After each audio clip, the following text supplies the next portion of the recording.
Okay, this is the first video for Unity, and I'm just going to show you how you can create a really basic terrain.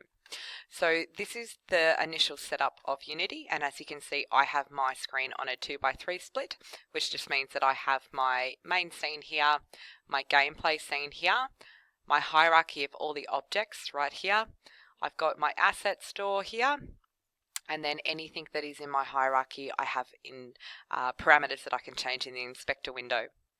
So for me to create a terrain, I just come up to my game object and go to my 3D object, and you can see here I have the option to put a terrain into the scene. So this terrain is just a flat plane right now.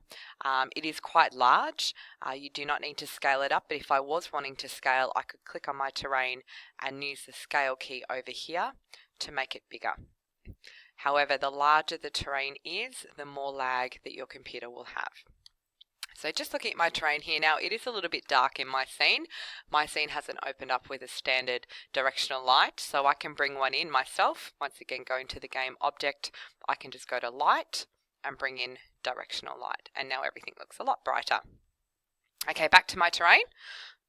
What I'm wanting to do is actually build some different height levels to make the terrain look more exciting, more interesting, and then we're going to paint it in a different video tutorial. So in this particular one, all of the tools that I need to paint different heights, like mountains or roads or sand or dirt or any kind of bumps and lumps that are on the terrain, with the terrain selected in the hierarchy, I come over to my inspector window and I use all of these tools along the terrain window here. I'm just wanting to focus on the first tool, which is the raise or lower terrain. If you forget what the tool is, just look into this grey box here, and it basically just tells you exactly what it does. So this is going to raise or lower the terrain. I just need to click to raise or shift to lower. And I can use my brushes to create interesting different textures and the way that the bumps are going to look. So for instance, if I use this larger brush, I can change my brush settings down the bottom here.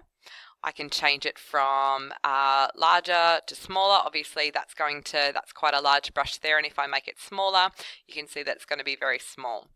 The opacity is going to be how dense the mountain is going to be. So if it's quite a large opacity, that means it's going to really instantly be of quite a high height. Or if I keep the opacity down, it's going to be of a lower height. So you can play around with them however you like, and you just start clicking onto the scene and you can build the terrain. So I'm just going to use some of the different brushes here to build up different heights. If I'm really unhappy with a height, I once again, to lower the terrain, I'm going to hold down shift to lower. So I can hold down shift here and bring that down, and that's going to re-lower it. So I'm just going to build the terrain. And once you're happy with how it looks, so if I was to move around in the space, I'm just using my right hand mouse key right now and the middle mouse key to move around the terrain. Once I'm kind of happy with that, my terrain is built. Thank you.